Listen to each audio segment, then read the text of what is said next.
Also, hello, hello, hello. All right. Good morning, Shanna. How are Good you? morning, Sarah. How's it going? I think we both, pre-chatter, discussed that we were a little sleepy, a little tired. Yes. I feel But like that's on par we're for both Wednesday. Yeah. true, true. And we're both in Washington. And this week, we finally got rain and like cooled down temperatures. And I think Yeah. I don't know, my mind just starts to go into this like cozy, like I Yes. lit some candles, Yes. like let's just be all I cozy. have I have candles all around me, but none of them are lit right now. Maybe I should take a moment to do that. You should. What? So I'm lighting stargazing, which is a candle from Grove Company, Grove. Oh, and they do cleaning supplies? Is that they right? do, Okay. they do. I'm They like, have I was cleaning second guessing supplies. myself because I'm like, candles, cleaning supplies. Maybe I'm misremembering. No, no, they do. They do cleaning supplies, but they also have like hand lotion. This is one of my favorite. I mean, it's just they sell like Oh this is yeah, just Myers. really anything. I see. Yeah, but then this is from Grove, these candles. This one's called the Stargazing one. With a little note on it that says, "Whenever you need perspective, look up." Where's my camera? Um, but they're soy candles.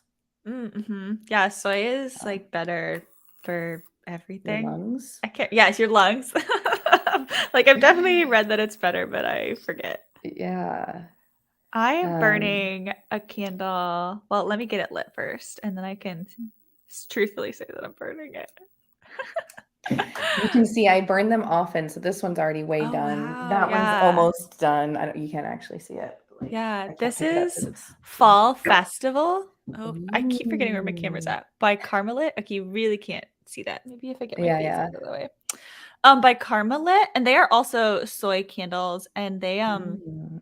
donate some percentage of the profits to teachers actually to help them Ooh. fund getting supplies for their classrooms because Yeah. your mother was a teacher, but Yep. teachers very often end up paying for their own classroom supplies because It's there's true. not budget, and they don't want to ask kids who might not have the money to be able to buy classroom supplies. So this raises money for a fund to basically help teachers get supplies for their classrooms. That's awesome. I love that. Um, Grove is just helping me not go crazy and forget to buy cleaning supplies, so That's no that's all you other need. things, That's perfect.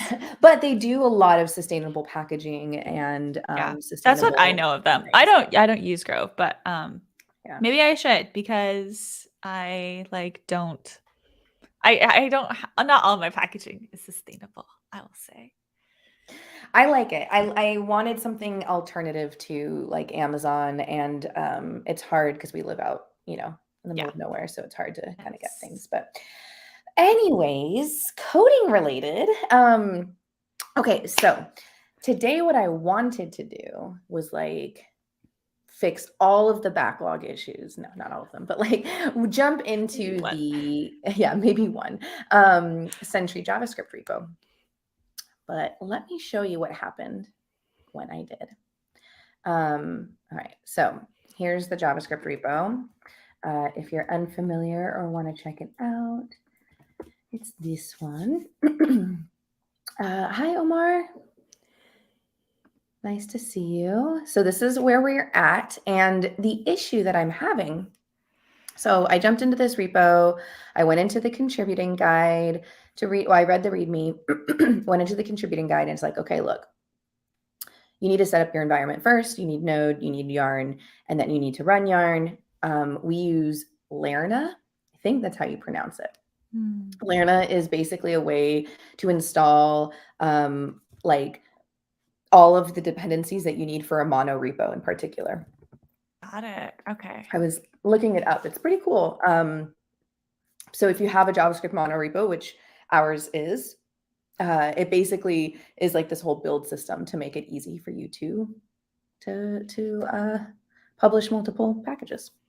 Got it. And our SDK is our JavaScript SDK is a mono repo because we Yes. have different like I don't want to say All of versions of the these SDK because packages. that's not quite right. But yeah, Yeah, I mean, it's kind of their own SDK. It's a different package. Yeah. It's Yeah. so we've got the browser, we've got Node, Angular, Ember, React, Svelte, Vue. Also, I say Vue. I've heard so many people say Vue. What? I'm almost It's positive Vue, it's right? Vue. Yeah. Yeah. Okay. Okay. I'm Gatsby, Next.js, Remix. Some of our other integrations: serverless, Electron, React Native, and Capacitor. So these are all of the packages that we have that are part of this monorepo or supported platforms, if you will. And so,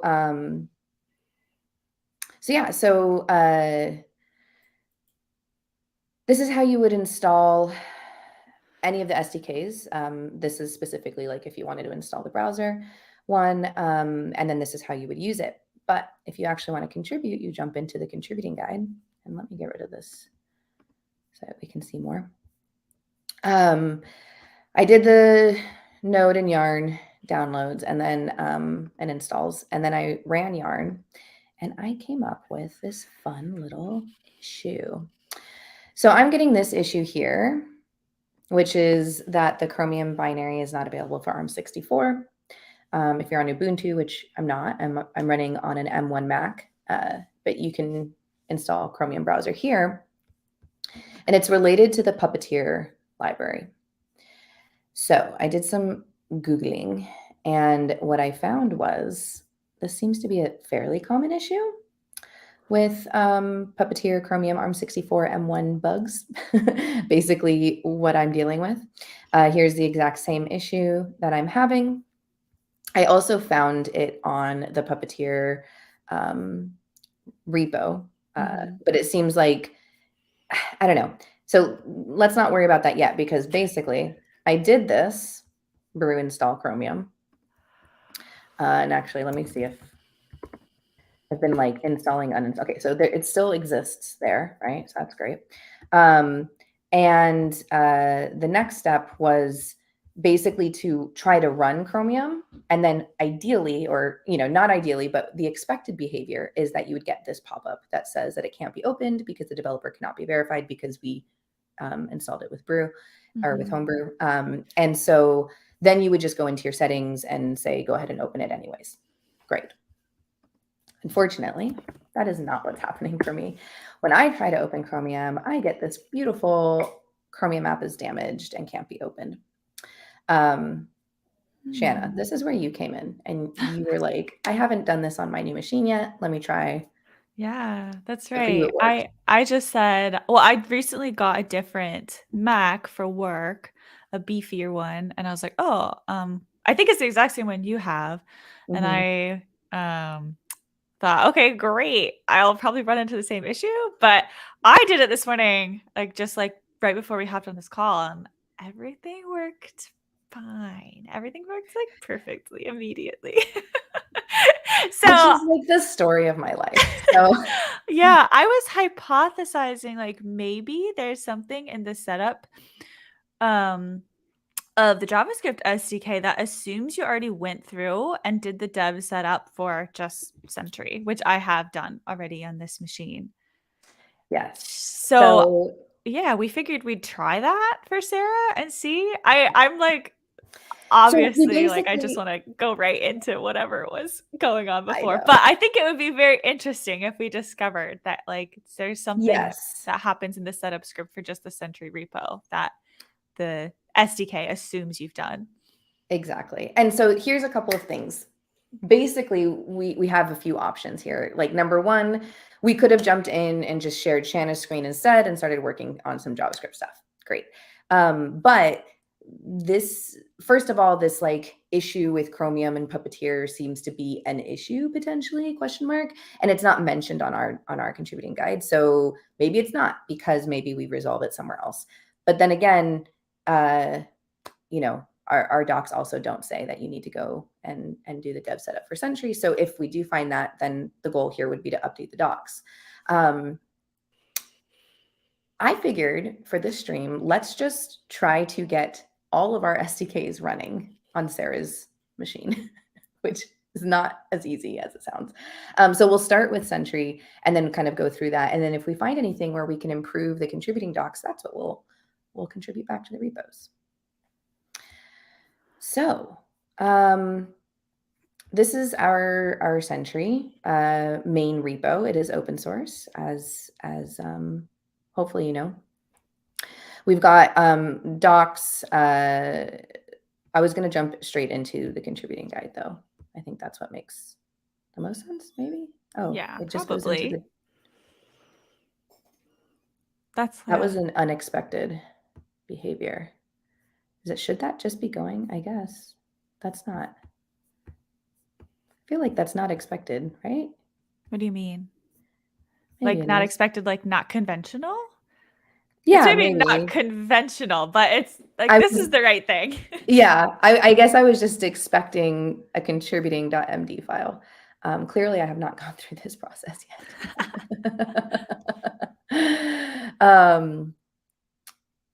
Cool. So one thing that I actually found on the JavaScript contributing guide that I just want to highlight, because this is kind of a Hacktoberfest stream, and so we are talking about how you might contribute Gosh, and back to. speaking of, we don't have our Yeah. spooky music. Oh no, spooky music. Let me do that. Yeah, do you have it set up? I might be able Yeah. to just play it through my computer. I have like, okay, nice. Then we one.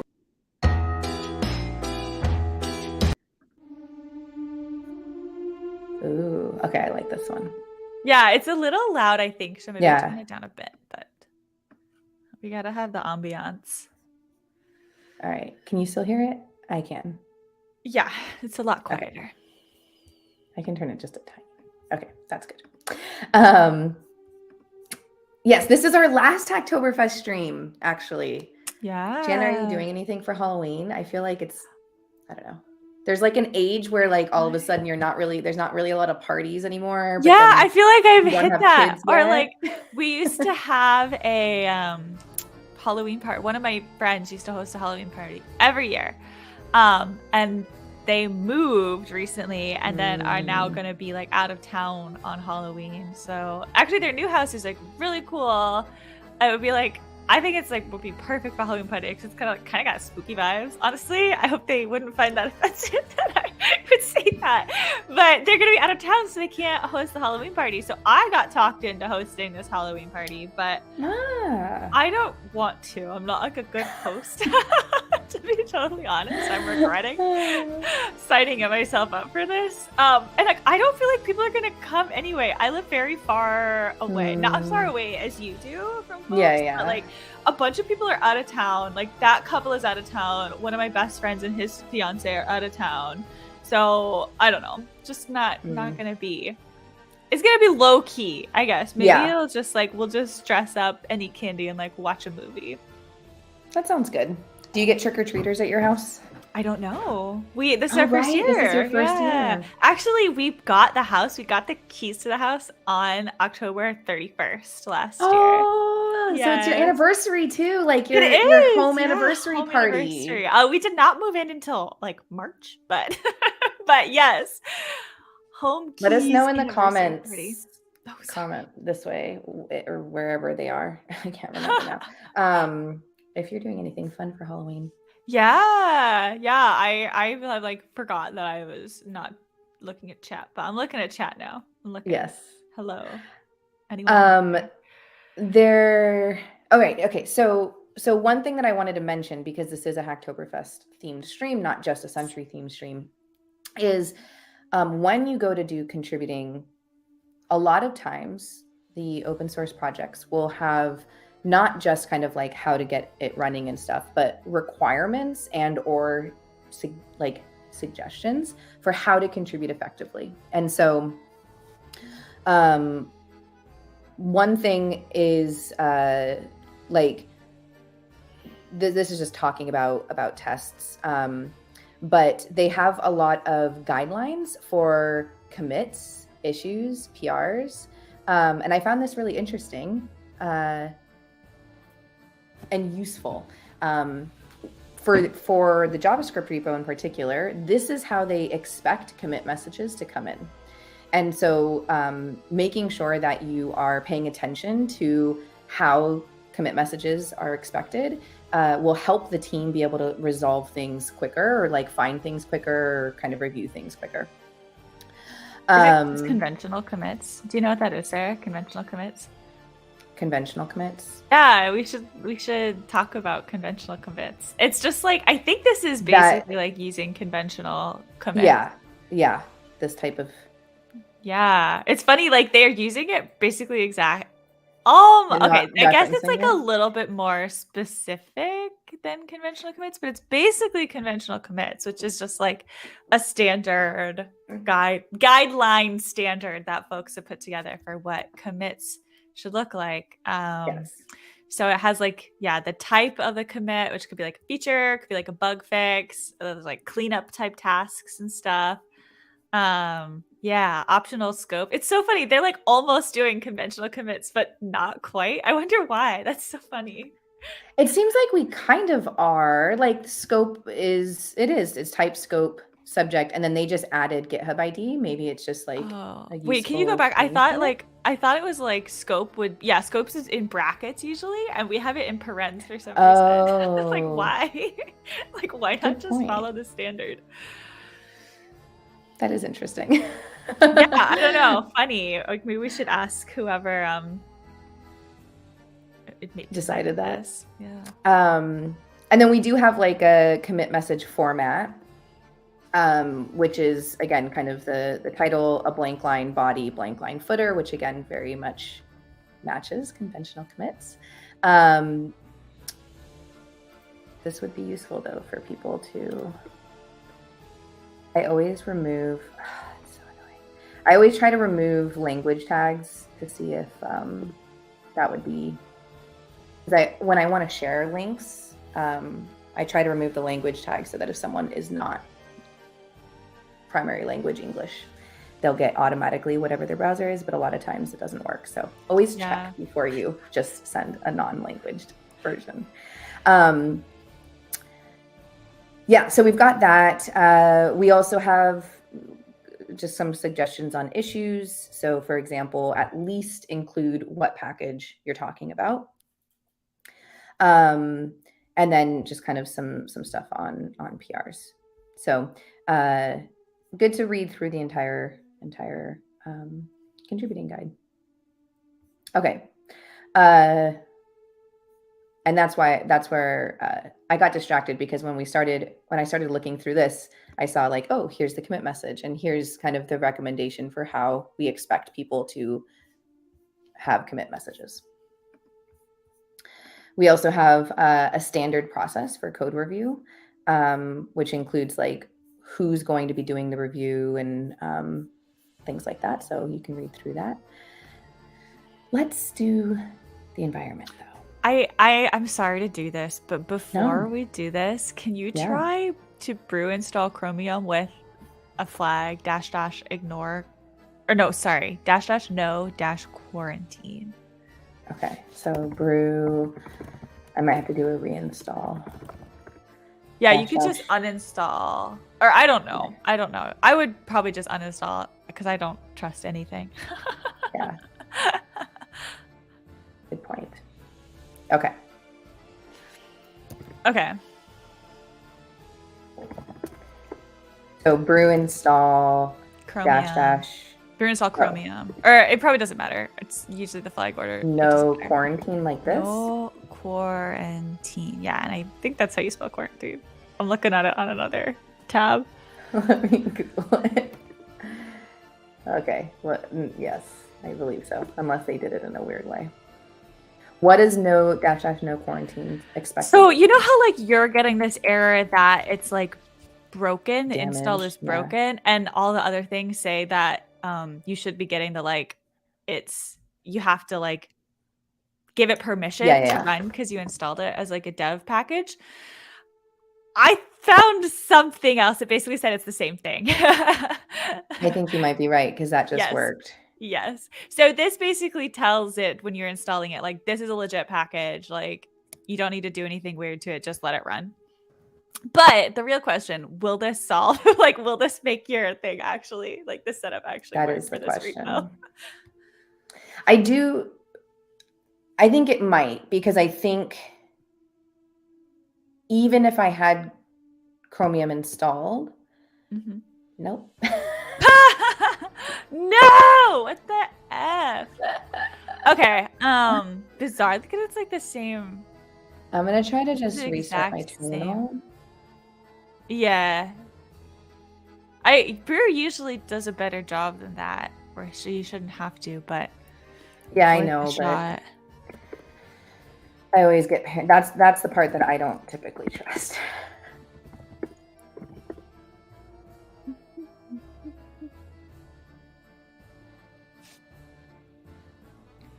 I'm like jamming out. Okay, I'm gonna try my hardware mute on my microphone and then cough, and let me know if you hear me coughing. Okay. No. Nice. Did not hear you coughing. Amazing. Yeah, no, it's still not. It's still hating me. But that's okay. We're gonna go back to plan A. Plan D. Yeah, whatever. Plan Z. Okay. So the first thing that we are going to do is configure our local environment. So I'll share the link for where we are now if anybody wants to follow along and get their local setup set up. Again, I am on a Mac M1 and I did just update my OS. So I'm on, I think I updated, I don't know. I did a bunch of updates right before the stream. So I'm on version 12.6 of Monterey, if that's helpful for anyone, if they want to kind of follow along. So we can, since I am on a Mac, we can use this automatic bootstrapping script. And then we'll clone the repo and then we'll install dependencies. I think basically almost everything else that's on this page is done by that script, actually. Oh, the script will do all of the yeah. It says it right here. The script does more than what's documented on the rest of the page to ensure somewhat uniform development environment. Like, it's still pretty confusing if you ask me, because like I was like prepared to explain this to you because I got confused like both times I've tried to do this. It's almost like either or. Like if you're on a Mac, do this. Yeah. Or if you're on a Mac and don't want to do that, and or you're not on a Mac, do all these things. Interesting. Maybe we should keep just like a running list of things that we want to consider. Hey, why are you using some kind of bastardized conventional commits? Yes. Why can't I make a new They probably have a good reason for it, honestly. This is so irritating. Notes. I can't make a new note. This is so weird.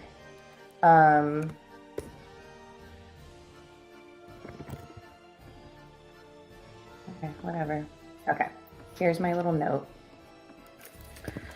Why are we using a different version of conventional? Okay, one thing that I do that's really weird is capitalize things that don't need to be capitalized. I do this way too often. Like almost every time I write computer science, I capitalize the C and the S. Why? I don't know. Respect it so much. I think so. Like I was about to capitalize conventional commits. Like it's a, like, and I mean it is, but like, but it's not. Okay. Yeah. It's not. I'm gonna add in actually. No, not that. This.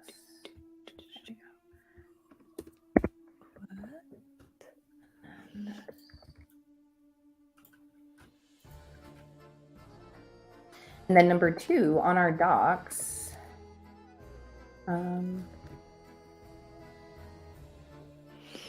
it is confusing that you either do the automatic bootstrapping or follow the rest of the document setup page.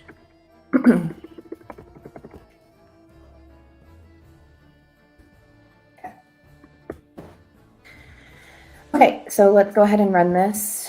I'm assuming. Yeah, I want you to run it. I was like looking at the script just now because I'm almost positive I cloned the repo first and then ran the script where I'd already cloned the repo.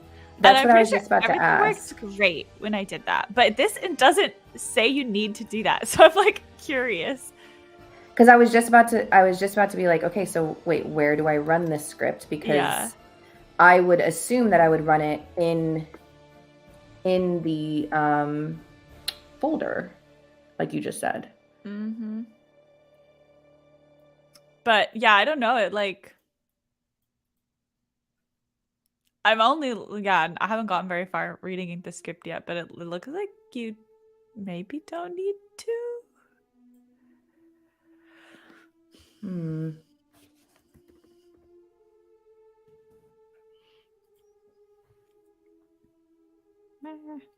It does clone the repo. Here. And so it looks like if clone repo 1 to path 2. So maybe if it doesn't already exist, then clone it.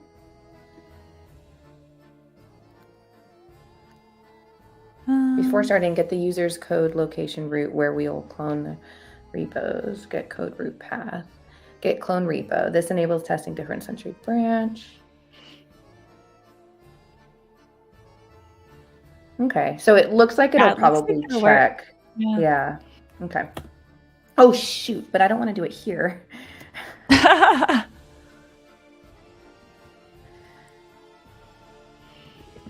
Okay. So this is where I clone all of my stuff.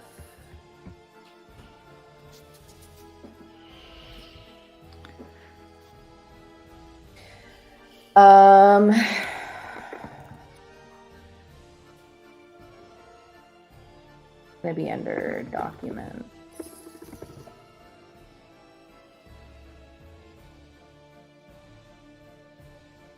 But I probably want to put this in Sentry. Yeah, I'd put it in Sentry for sure. Yeah. But like, yeah. Or is it called Get Sentry? No, it's just Sentry. No, yeah. Get Sentry is the org name. Yeah. But my question is, so it's gonna not have a subfolder. It irks me when I accidentally clone something like in a folder, and it's just like a folder in a folder. But well, that's easy to fix though. But I know it's just obnoxious. Oh, cool. Do you use HTTP to clone stuff? Yeah. Or do you use SSH? Okay. Usually. Yeah. I know. I should probably set up my SSH. Yeah, this I was looking at it. I'm like, I know. Definitely I saw that, and then I was like, I'm going to ignore this for a minute because I assumed it would probably tell me. Okay. I can set up my SSH. We should put a note about that though. Like, not everyone uses SSH.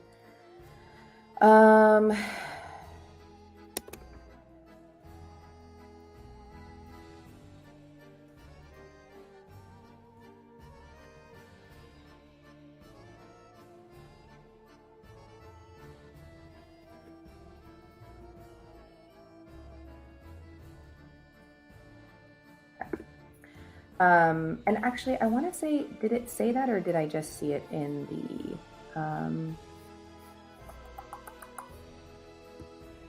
It doesn't say it in the docs. It doesn't, right? No. But honestly, the error message is pretty good. So.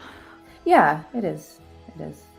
I was just thinking, like, I thought maybe I saw it, but maybe not. Okay. I'm not gonna do this on screen because knowing me, I'll accidentally like show some key. I bet you could if you wanted to just like clone it with HTTP and then go into that directory and run the script. Because like I said, like I had pre-cloned it. Yeah, I'm gonna try this. I'm gonna try this first. Wait, I need to generate an SSH key. Yes. I can never remember. Oh my gosh, sorry, I keep yawning. You're fine.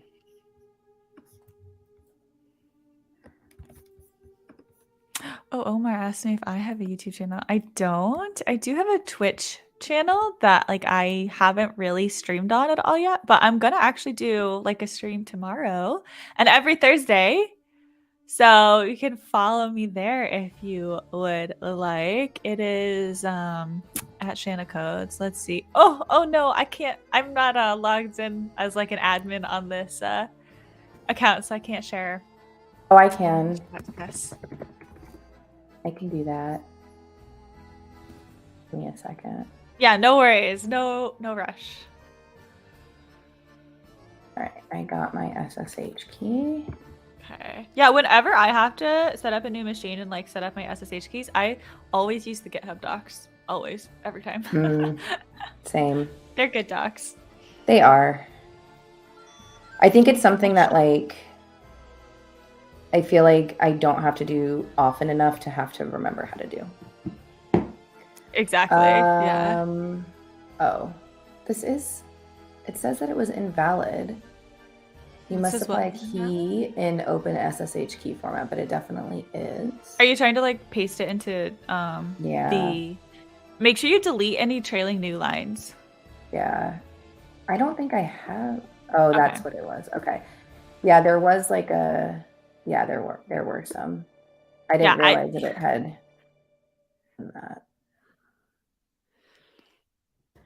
It is very difficult to make sure there are no new lines in this view because you could accidentally just delete the character beforehand. Okay, I think I got rid of them all.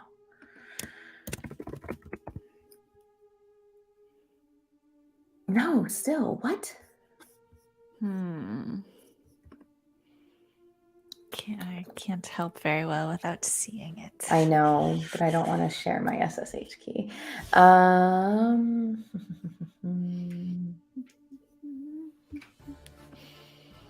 Let me go ahead and just share the link that it was your Twitch link, right? Yeah. I can put it in private chat if that would help. Sure. Yes. Just so I don't do it wrong. Yeah, I think I'm gonna stream tomorrow where I add dates to our answers page because I haven't done that yet. Yes. Oh, I love it. I guess I could ask you right now, Mrs. Boss Lady. It's fine to stream that, right? I know that that repo isn't open source, but I assume it's only because we don't want to like let people try to make PRs to like change our marketing documents or like what we say on our website, you know? Yeah, no, it should be totally fine. Just obviously, like if anything, I trust you. I know that you're. Yeah, I'm not going to show anything that's like. I don't even think there is anything probably confidential on that page, but I won't show anything more than like what I have to for the fix. Yeah. Okay, open the terminal. Caltrino? I don't know how to say your name. I'm gonna call you Cal. Hello. Lazar's not on the stream today. He's actually taking a vacation, I think. I think he's like on vacation this week. It is a vacation, but he's doing, let me see if it's on his Twitter, because I know that he is, Hi. Nice to have you. Sorry we're not Lazar. I know. He'll be back next week. This is what he is doing right now. Let me make this window smaller. He is working on some Chakra UI stuff. Oh, that's awesome. Yeah, so this is, I was going to share the tweet out as well. But he's doing, like they're making some improvements to the docs, to the code base. So there he is. Unfortunately, not on stream, but is working hard. This is his version of a vacation, is going to work on another project because he's that awesome. Okay. Sorry, this is like super boring right this second because I'm just trying to figure out. Yeah, let me see. Can I be more entertaining? What can I talk about? You can talk about the adding the dates, why, and what Sentry answers are. You can share your screen if you want and talk about that. Sure. Yeah, let me pull a couple things up. And then Yes, I imagine that is the Lazar. He's amazing. We're very, very, very happy that he decided to join us. Okay. I'm still just so what I'm going through right now, by the way, like I've done this a million times, but it's been a minute. I don't know why what I just did didn't work. Hello. Where did you just go? Nope. Nope. Oh gosh, here it is. These are the GitHub docs on generating a new SSH key and adding it to your SSH agent. So that's what I'm following right now. But again, I just don't want you all to see my stuff. Oh, sorry. I should have asked if you were ready. I'm ready. Yeah. Okay. No, you're good. Cool. Yeah. Okay. Well, Sarah's figured it out. And also, like, by the way, just the trailing new lines, not all new lines. Just like if there's a last new line. Oh no, but see, I did that the first time. The first time there was no trailing new lines, and then the second time I got rid of all new lines. Neither worked, but I will try again. Yeah, I just feel like I've had that issue before, and it was because I had like an extra new line at the end, I think. But I don't know. Yeah, I can't see. So, yeah, so tomorrow I'm gonna stream like making a tiny baby new feature for this answers site. So this answer site is basically like, I think of it as like when there is like a good question on Stack Overflow, like we will like put together like a canonical answer to it. And we have it for a bunch of different stuff. We actually just added our first Bash question, which is cute. I still need to like get the updated logo for Bash because like HTML tags for Bash doesn't make the most sense.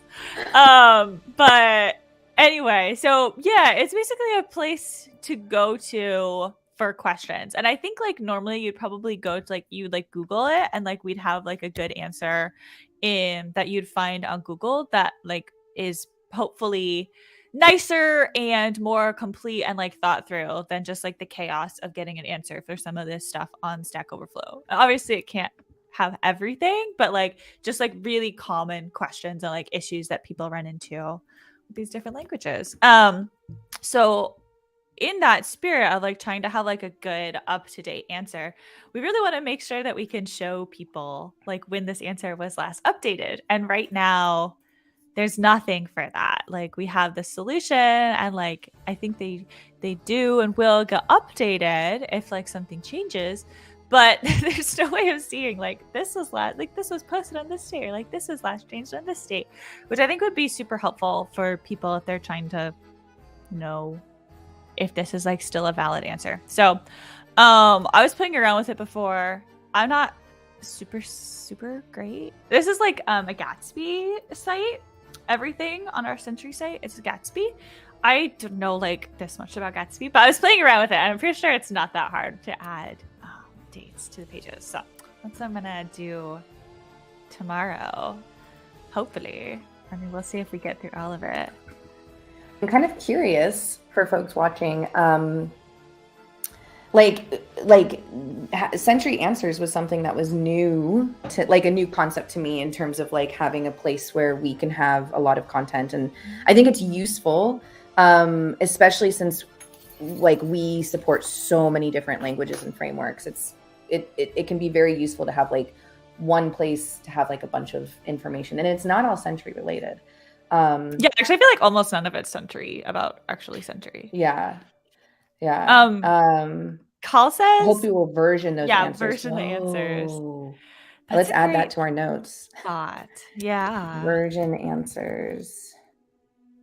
Yes. And that's true. A lot of like sometimes you don't get the option to be on a newer Yeah, I know. Like there was a conversation the other day I saw people were having about our Sentry docs not being versioned. Like we only have one version. There's no like previous versions of our docs. And I'm sure that's intentional because it's like more work to keep multiple versions, but I don't know, maybe it's worth doing.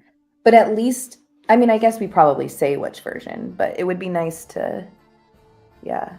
So the other thing is that we're considering, or we are planning on open sourcing our answers, with the goal of if other people have, did you already say that? If other people have like suggestions for new answers or improvements to existing answers. Right now, the interaction is not the best. There is a button that says improve this answer and it opens up an email. It's not great. I hate that. I hate it so much.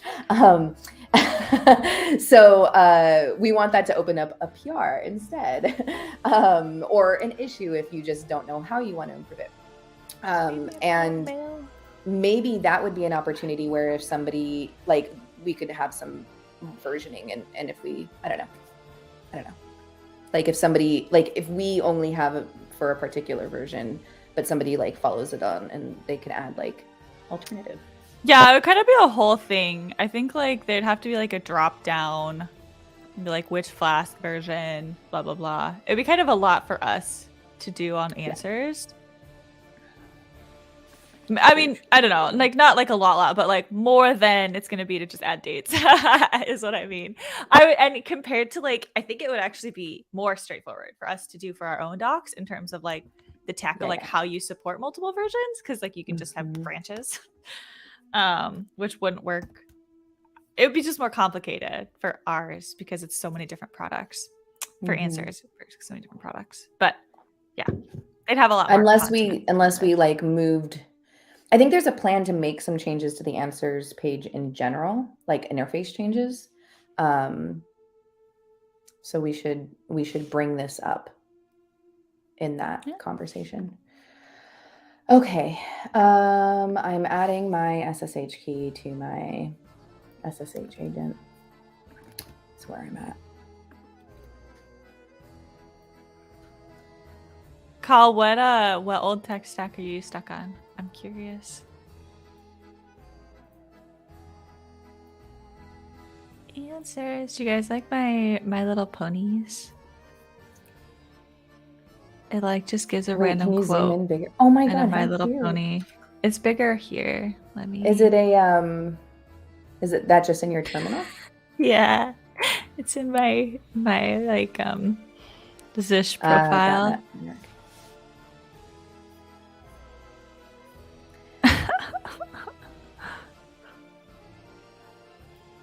I like it. This pony old Windows style apps. It looks spooky. What do you mean, old Windows style apps? Oh, Cal is saying they're in the .NET framework. Oh, sorry. Oh my gosh, look at me. I'm so bad at like remembering to check chat. Okay, .NET framework, old Windows style app. Got it. You're talking to two people who have worked at Microsoft in their lifetimes, so we know to some extent. We know the pain. You know what's kind of funny is the last time you and I worked at Microsoft was last calendar year. I feel like it was yesterday, but we did not work there in 2022. Oh yeah, I was gonna. No, it doesn't feel like yesterday. If you know, it was like forever ago. True. I mean, you left much earlier than me. Yeah, I was confused. I thought you were saying like I worked there, like in 2022. Yeah, I was like, no, I didn't. Did I? Like, time is very no, but I guess for me, because I left. But... Yeah, I left mid-December of 2021. So for me, it feels like this year has just gone by very quickly. It's like flown by. It's interesting. Yeah. I feel like it's been very long because I like took some time off and like bought a house and like worked on the house and then like worked somewhere else and now I'm here. So for me, it just feels like I've done a lot and it's been like a long time. Paste it. Okay, so here's the interesting thing. Are you still stuck on this SSH key not working? No, I'm just going a little slow, sorry. Oh, okay. I just don't want you to be stuck on that. Okay, no, it's working now. Okay. What I should have done, rather than just like trying to do some copy and paste BS, is the first time what I should have done. You're like all the way on and over on another monitor too. That's why I'm like craning my neck over here. I've moved everything around. Hello. I should have just done this. Oh yeah, I mean I swear it's because like when you copy it like with your mouse from the terminal, you get like weird new lines. Yeah. I didn't think so, but yeah. Anyways, so now it's there. Yay. Let me just make sure I clear. And I'm going to also remove this random file that I created for no reason. Okay, cool. Now we can run bash again, or run the bootstrapping. Yes.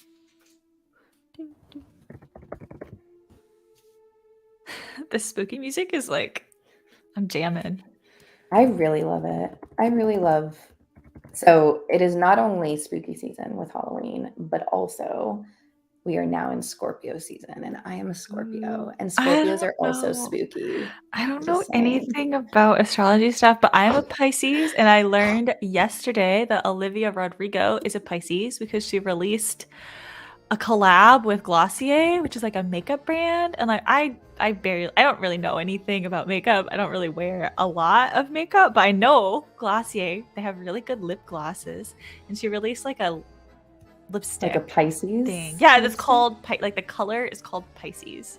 And maybe I'll buy it because I'm a Pisces. I like Olivia Rodrigo too. Actually, I'm like very, I think, behind on like younger artists generally. I'm kind of like stuck in my like 2018 indie music lifestyle. But yeah, I was like, I don't know, I like heard a song by Olivia. What was it?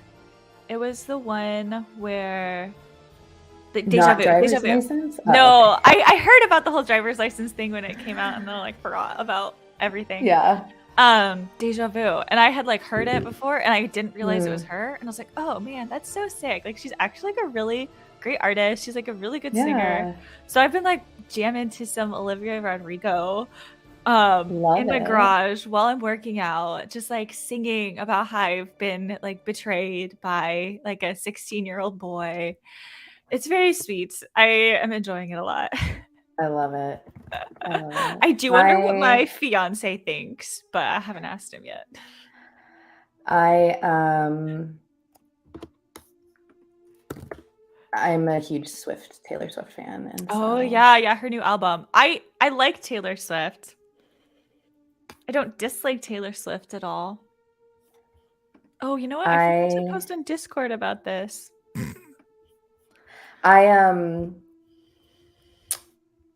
What I love is a friend of mine and I, in grad school, we used to listen to Taylor Swift and oh, hello, Docker. Hello, Docker. I don't need Ripley tips. Thank you. Oh, wait, but that's a good sign. It means the script is working. Yes, it does. We used to drive. So we went to grad school in San Diego, California, which is about an hour and a half, depending on traffic, to get to Disneyland. And so we would get a Disney Year Pass. And this was back in the day when the Disney Year Passes for SoCal residents was like $80 for like a year. It was like crazy cheap, wildly cheap. And so we'd have a year pass, and then we'd go to Disneyland often. Like it would be like 3:00 and we'd be like, let's go to Disneyland for the afternoon. And like, we would talk about research on the way up and stuff, but we would always play Taylor Swift because we both liked Taylor Swift. And this was like a decade ago, right? This was like when Speak Now came out, like 12 years ago. And so not a ton, like there weren't as many Swifties out there. And but we would just like listen to a song and be like, oh my God, let me tell you about my dear John. And like we'd go into all of this like trauma and like life experiences and stuff. And it was just like a bonding thing. And so for me, Taylor Swift is more than just like the music. It's actually like representative of that friendship. And like that's really precious that I love. Yeah. So anyways, if we wouldn't get copyrighted, I would have been playing Taylor Swift music in the background. Do you think we really would? I was like thinking about that. I don't know. It's not worth it. Yes, actually, yes, because this music is coming from Epidemic Sounds, and I have an Epidemic Sounds account for my personal YouTube and the Sentry YouTube, which we're streaming to those two YouTubes right now, and YouTube will immediately private your video and have a YouTube. copyright claim. Yeah, Yeah. I forget about that. So that's the one, and it does, and it works quickly because one time I had I switched the YouTube channel for my Epidemic Sound account, and it like immediately shut it down, and then I had to like update it, and then they fixed it immediately, but still. Wow, that's crazy. Okay. Yeah. Good to know. Yep.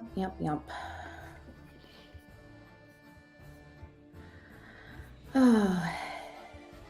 Anyone going to any fun conferences? I'm going to be in San Francisco for Jamstack on November 7th and 8th. I'll be giving a talk on November 7th. And then I'm also going to be attending GitHub Universe. We're sponsoring. But yeah, I'll be attending GitHub Universe. So that'll be fun.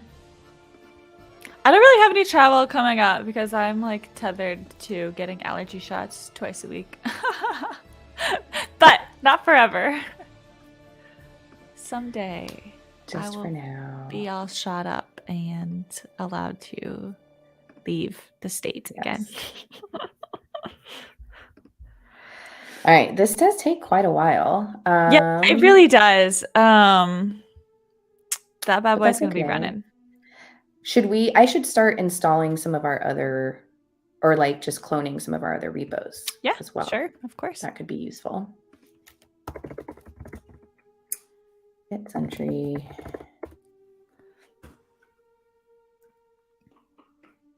All right, so should we just do like, all right. Could do, I'm gonna open this in a new tab. Oh shoot.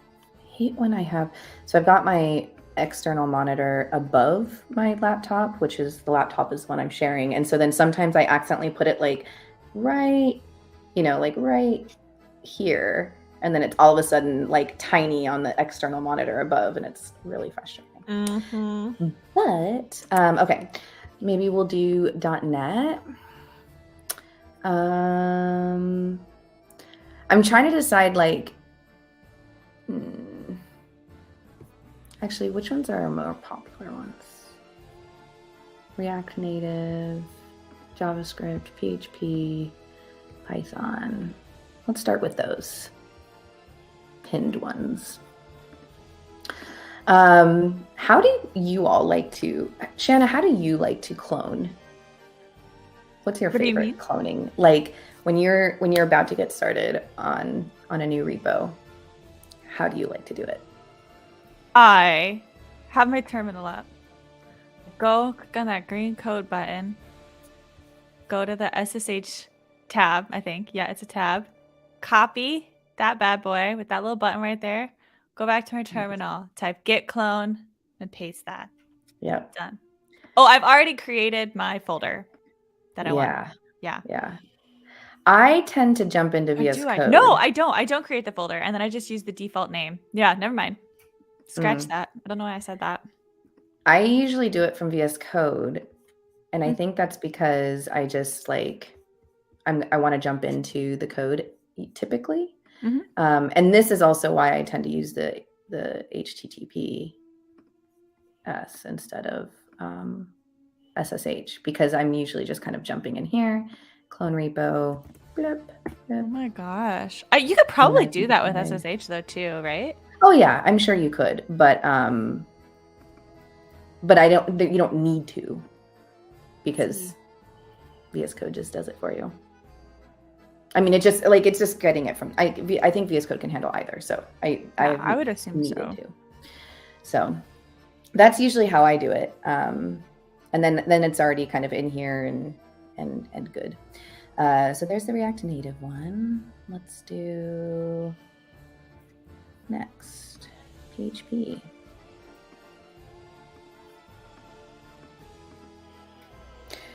Also, you don't have to open a new window.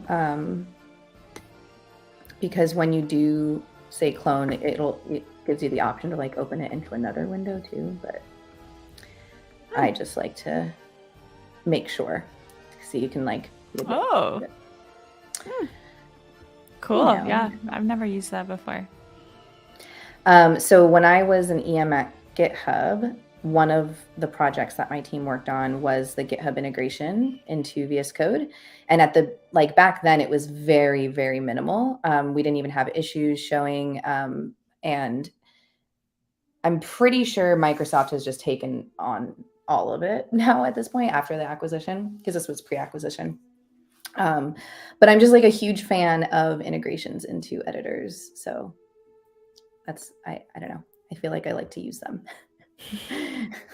because my team helped build them. I'm also just like a big advocate for allowing developers to kind of stay where they are. So I tend to do most of my work in VS Code versus in the terminal. Shanna, I think you are more of a terminal bay. Is that true? Yeah, I don't like using... I prefer to do things in the terminal pretty much always. Yeah. I was like that until VS Code. I think, like, I don't know. I just don't trust editors. Or I just, like, want to know what I'm doing, you know? Yep. Like, it's like I'm like a control freak. Like, I don't want it to, like, run something that I'm not exactly sure what it's doing. I want to just, like, know exactly what I'm running and run it myself. Thank you. Makes sense. Check this out. So you installed the Python SDK. So I'm wondering, or repo, cloned it. Did you get something similar? So this is saying that the python.python path setting in our settings.json is no longer used by the, I'm assuming, VS Code Python extension. Okay. I'm wondering if it matters. Yeah, I would just ignore it. I don't know. I don't remember seeing it pop up like that, but... Okay, and then last one, is this still doing things? Oh, why do you want my email? Oh, this is actually, so when you like set up your local Sentry, like you have to set up like a local like user that so you can log into your like local Sentry on it. So you can just use, I think, whatever. Oh, like it doesn't even have to be an email because it's just local. I think, but I'm not positive.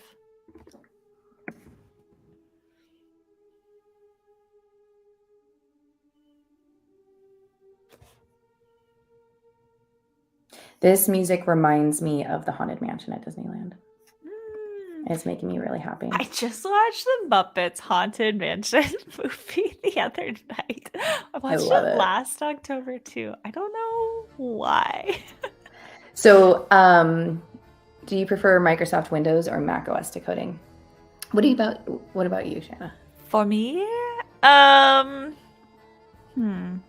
well, honestly, like I feel like I don't care. Like, if it could just be the same. Like if you're using I prefer like the kind of like Nix way of doing things, like the Unix, like Linux, Mac OS style of stuff. But you can just use WSL, like exactly on Windows, which is what I did. Like, hey, Lazar, we are streaming to your channel. Hello. Yeah. Hope you don't mind. I did DM you like 2 minutes before the stream to check. Hey, that worked. Okay, so we were gonna go back into our JavaScript repo and check. I think you should just get rid of it and reclone it. You think? I do. I don't know. I'm paranoid like that. You're probably right. I don't know what was messed up about it, but something was like messed up. So just like burn it.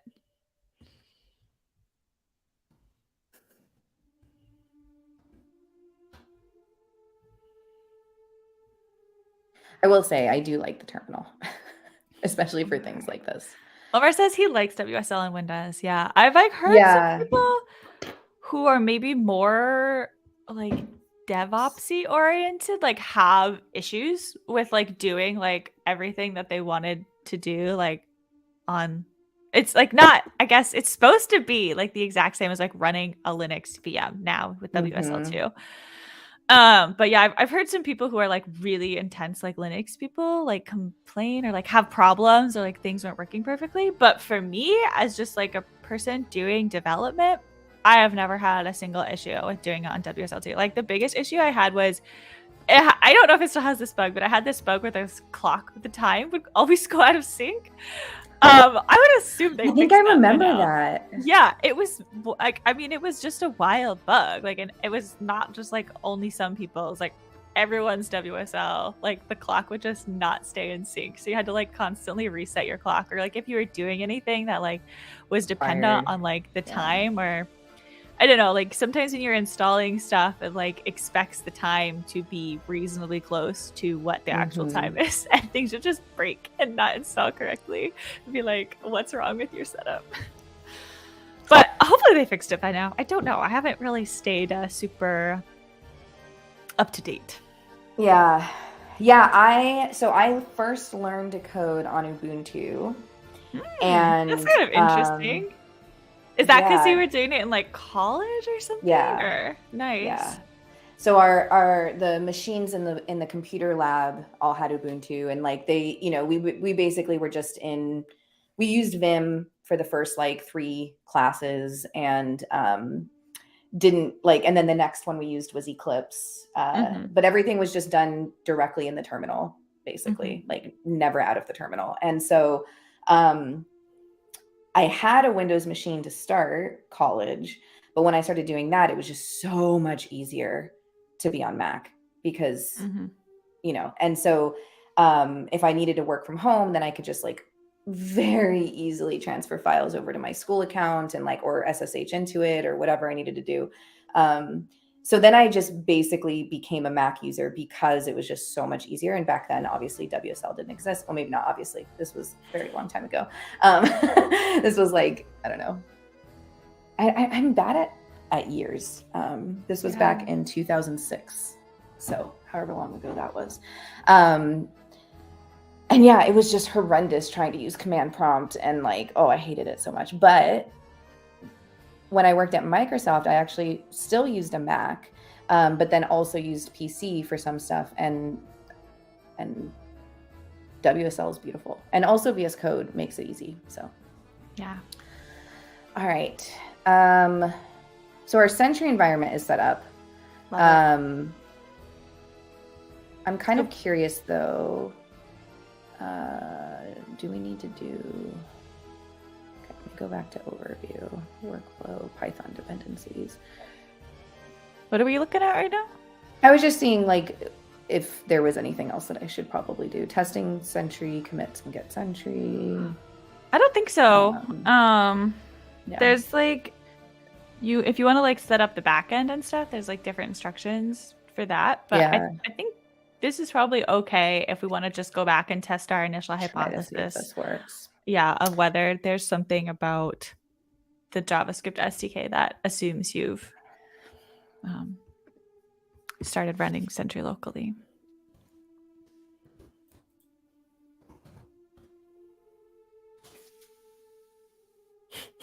I'm like not optimistic. I don't know why. Because it's me and nothing freaking ever works for me, to be honest.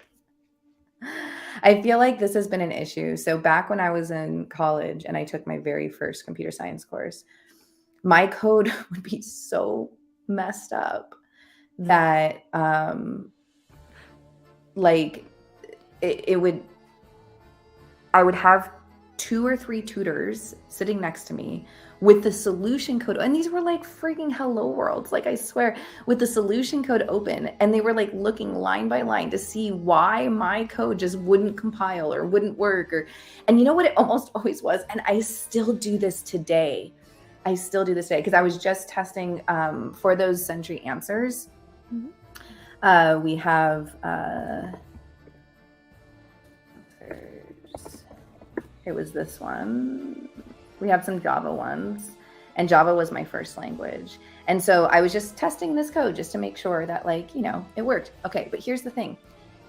Every time, I don't know if it's just in Java that this happens to me, but every time I need to like either put a 1 or an I or an L, I swap them. I don't know why. It makes no sense. But like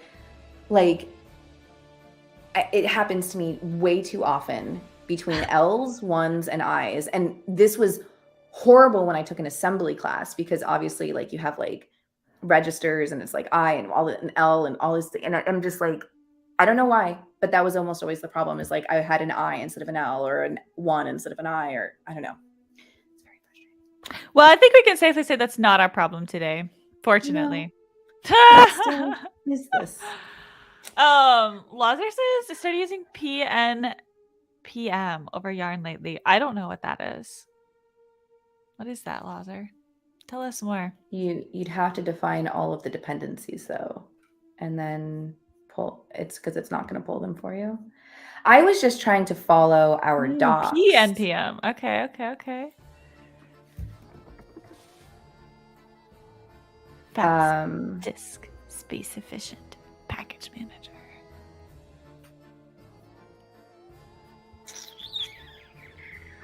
Should we try?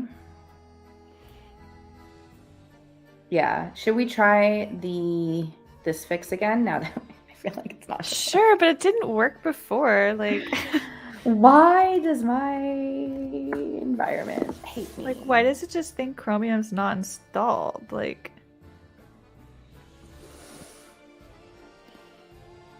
okay, so should I try? It does actually open now, so that's good. Yeah. That's better than like the other. And I'm not getting the error that says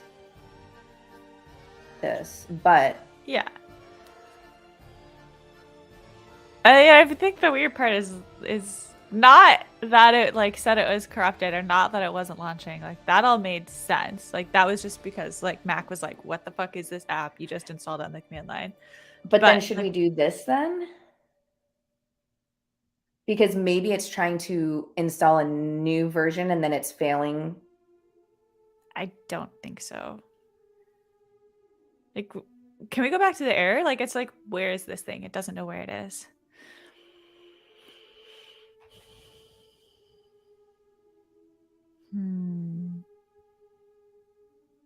It's not really on it doesn't know where this is though, right? Oh yeah, it does. I mean, it's not available. It could be path. Yeah.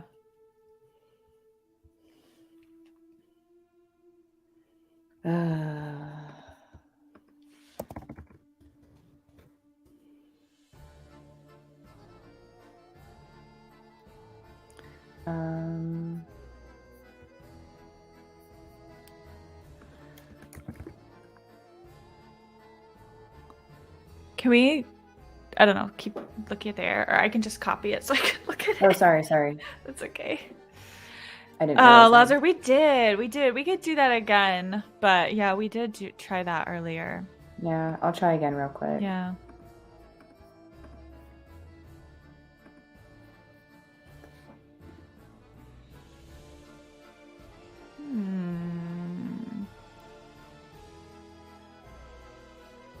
I feel like that has not popped up before. It did. I'm pretty sure. I'm pretty sure you saw. I did see it before, but I just ignored it. Yeah, I wouldn't think that PyEnv has anything to do with our JavaScript SDK install. No, I don't think so either, but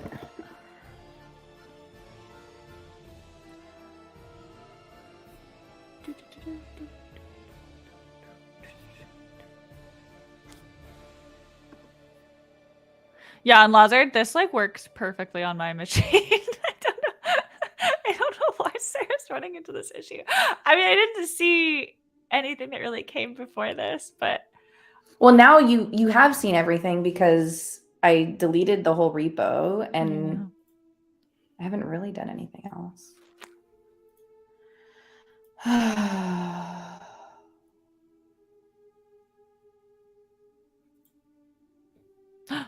Did it work?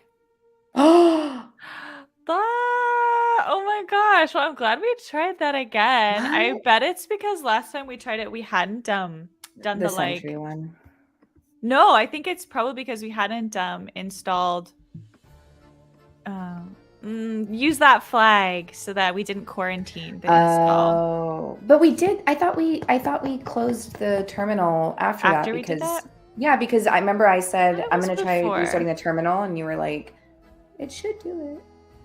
But yeah, I don't anyways. know. I don't know. I can't remember. Who Someone go knows? watch this whole stream and tell us. Just kidding. Okay, what is the next? Now we need to do this one. So this is for bootstrapping all of the, or like the mono repo. Let's see what problem arises here. I think it's gonna work, Sarah. Oh, look, it worked. Amazing. Yeah. I have zero confidence, as you can tell. I feel like we're fine now. Okay, so if this one builds, then looks like it's working. I do want to try to make sure all of those other ones that we just cloned also build. So should we, like, I'm wondering if I'm the only one who runs into this error, if maybe we should open an issue or make a suggestion to add a note, like if someone runs into this error, consider, or do we think it really was just me? I'm sure it's not just you. I don't know what it was. Like, I don't know who would be the right person to ask. Like, we should ask someone at Sentry who like maintains this. I mean, we could just open up an maybe. issue. Yeah. I might do that. Just because, like,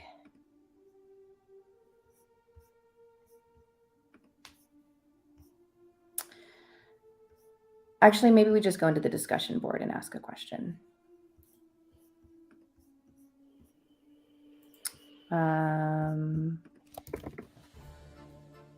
Chromium.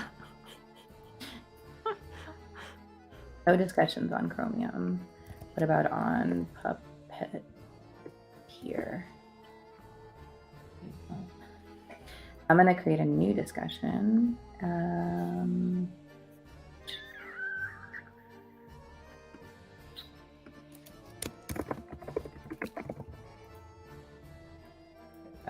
Again. Well, I guess I can just grab it from here because it's the same one.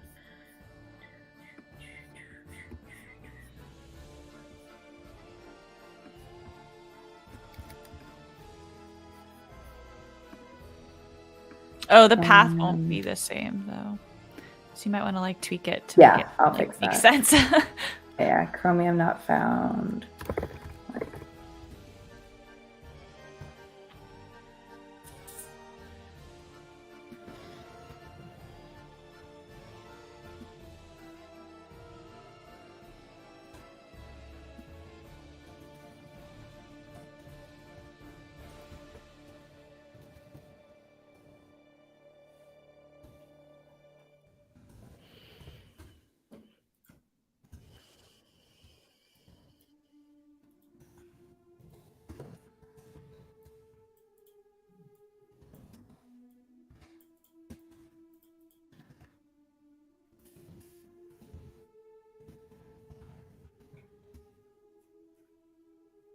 I'm reading about PNMP and PM. NMP. I don't know why my brain has a hard time. P and PM. PM, PM. PM, PM. P and PM. Yeah, it's a lot of the same words. Darn it, now I don't have my path though. Yeah, but I feel like we can just like tweak it to make it something that makes sense. Because it was just like I to know. the repo, right? Yeah, I just wanted to copy and paste easily. Well, actually, it was for the node. Actually, yeah, this is probably fine, actually, because it just has like path the project. I don't know if say a similar error. for sure. Yeah. To this.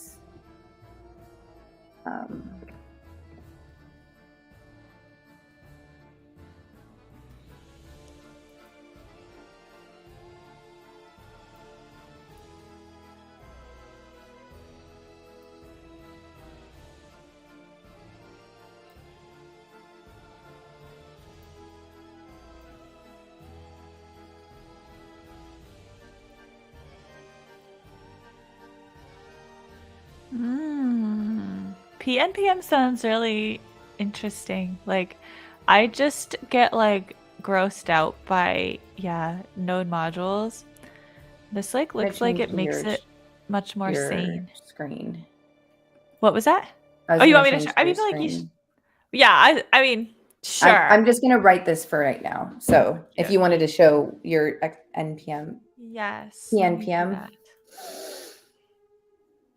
And it's got this nice little graphic. Oh my, this is like just a link to a tweet. I was talking about like unexpected like links to places. Like I did not expect clicking on this picture to take me to a tweet, but whatever.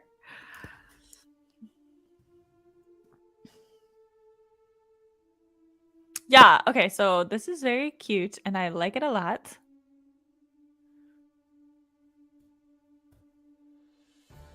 So it basically like, I don't know, like makes your node modules more sane by not saving a copy every single time you have that dependency in a project.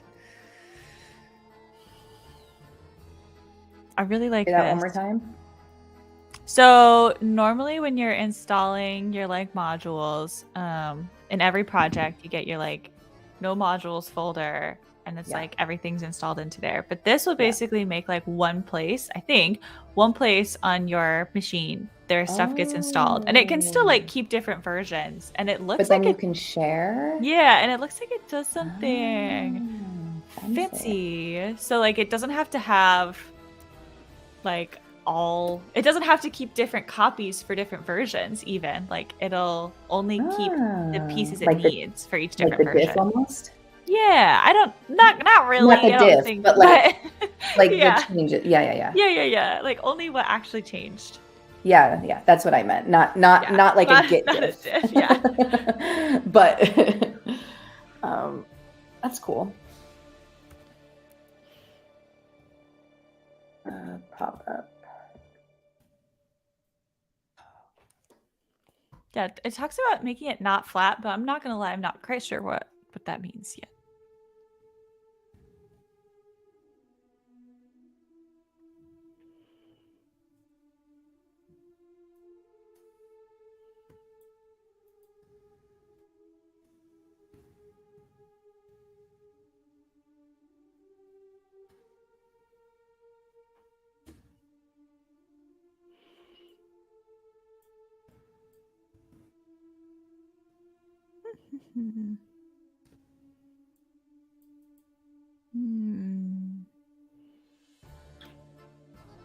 Oh, I see.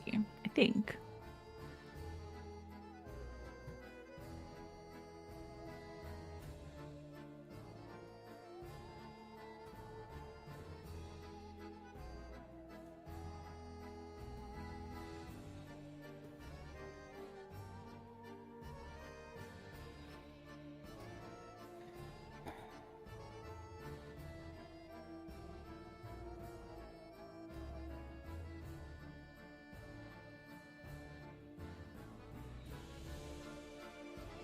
I just love a doc that has like nice graphics in it to explain what's going on.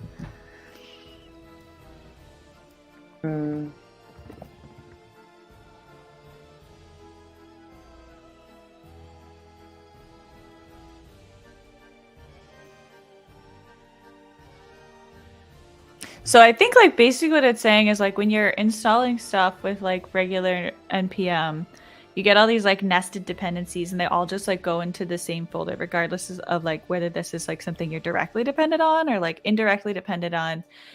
And then that can get confusing because like all the stuff is in the same place and like whether you're like you intentionally are directly dependent on it or not or just indirectly like you have access to it at the same level. But this like I guess like really obviously puts things in different subdirectories. So it's like not all just in the same top level folder. So it's like more obvious that like you're being intentional about this is something I'm dependent on. Like specifically. And so that's what Lazo probably meant by like you need to specify all of the packages versus just grabbing everything. Yeah, exactly. So yeah, I don't know how much manual configuration this requires. Like there's a lot of like symbolic linking in here to make this work. And I would assume it's doing a lot of that on its own. But yeah, I guess there definitely seems to be like some more manual setup that you have to do to make this function. So on a side note, I'm writing out this discussion with just more information. Mhm. And as I'm doing that, I Googled the brew install Chromium no quarantine, and this one came up. Is this where you found it? No. Because this came up on the homebrew cask project, and it's the same error message. And again, they had to do it with no quarantine. Yeah. I mean, that's not where I found it, but yeah, it's the same. It's the same information. So yeah, it's probably a better source. I just found it on a Reddit post. No, that's totally fine. But I haven't finished going through this, but like, I linked above. This was this dude.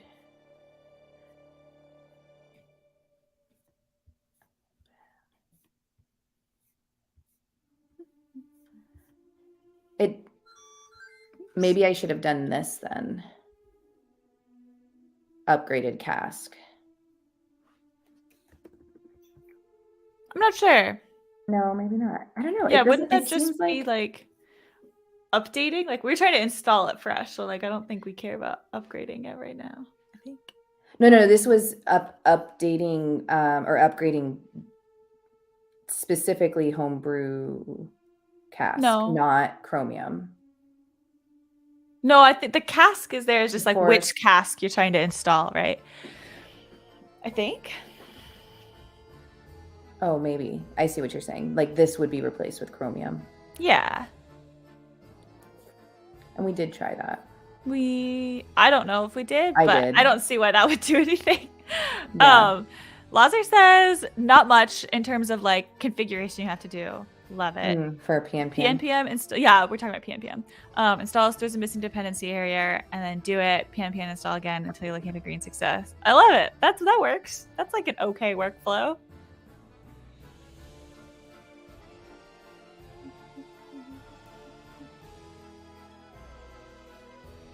Yeah, Sarah, on the like why I was saying it was damaged, I think it was just it's the same complaint about like you not allowing it. I don't know why yours is saying it's damaged instead of just saying like we can't run this because it's installed. Like it's not like a trusted app or something. But I think that's the same thing.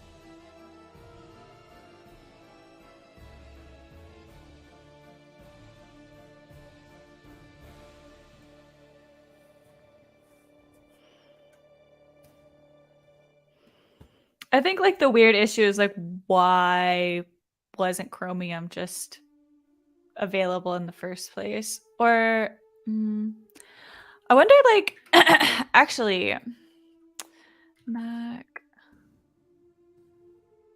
what would it be?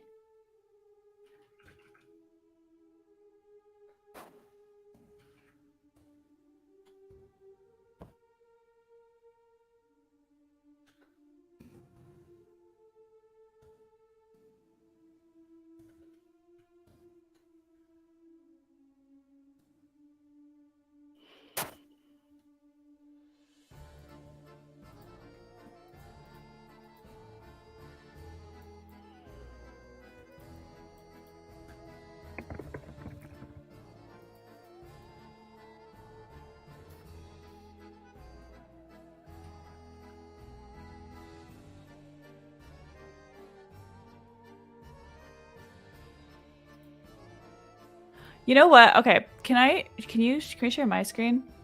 I want to see. Have you ever changed this setting? Is yours like not on this setting? No. It is. You did. That mine is correct. No, I didn't need to change it, but it was correct. Oh, it was already on anywhere? Anywhere. Yep. Okay, never mind. I was like, maybe you hadn't set that yet, and like that's why it was doing this. But I will add that. Thank you. Yeah. No. My system preferences.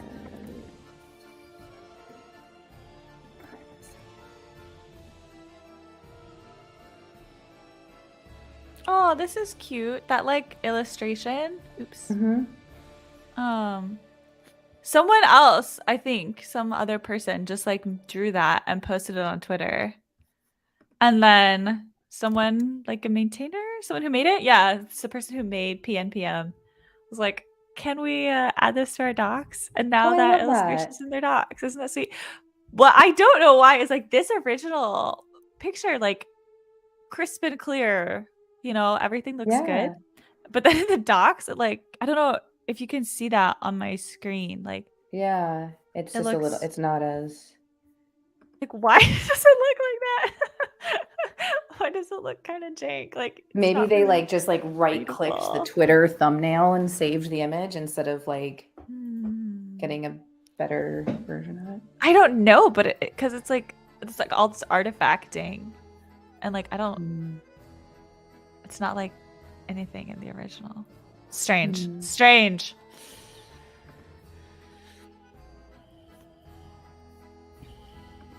Okay.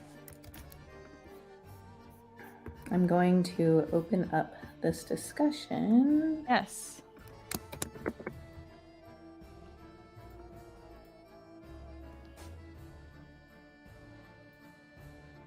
Let me just preview one more time. Okay. So I've opened up this discussion here. You can see. Maybe dev build or dependencies. Pull request that update a dependency. No. I think dev build makes sense. What are these labels huh? even used for? Is it these are labels just for discussions? I don't think so. Okay. I think these are labels across the whole repo. Everything. Yeah. I But know, I think maybe it is a don't dev build. add one. No? I don't know. Let them add one. Yeah, I was gonna say I just don't know what these are, so I don't know what they're used for. Okay, cool. So we do have a discussion out there now. You can find it on the Sentry JavaScript repo. We've got like 30-ish minutes left. I do want to try to get all of the other ones running. So it seems like that's Let's working. give it a try. Should we actually try to run it though? Like, no. Like you run the test? You could run the test. Yeah, that's what I was thinking. Sure. Just like try to do something more than just. You should go back to that page that you just left, I think. Gotta go have fun. Bye, Lazar. See you later. Enjoy your time off / time on chakra.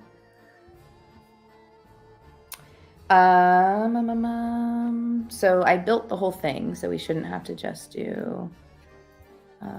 So I should be able to just run yarn test. Yes.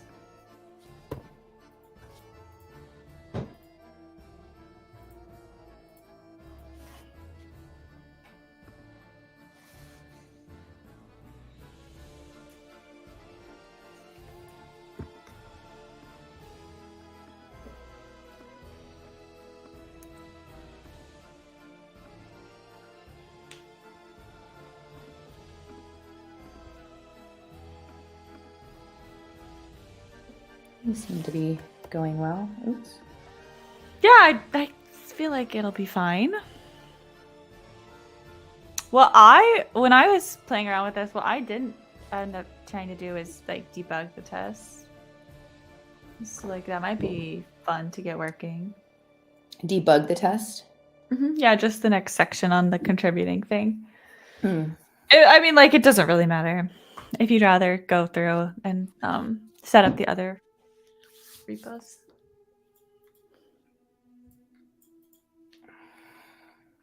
It could be useful to still have this.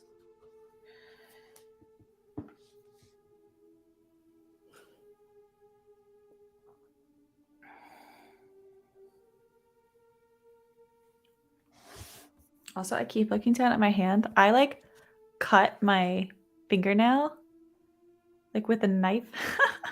Ooh. On I've accident. done that before. So weird and like so painful, but now it's like grown out.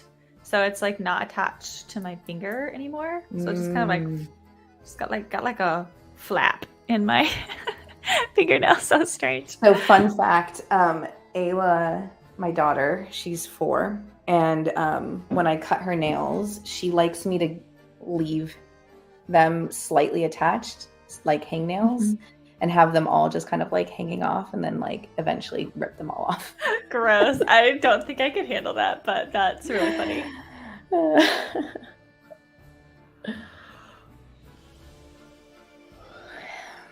Anyone else in the chat doing anything fun for Halloween weekend? Do you celebrate Halloween where you live? That's another question I have in general. Like, I know not every country, I mean, obviously, but like I know a lot more countries have started just because it's like, yeah, it's been culturally exported. Yeah, or capitalistically exported. Yeah. One or the other.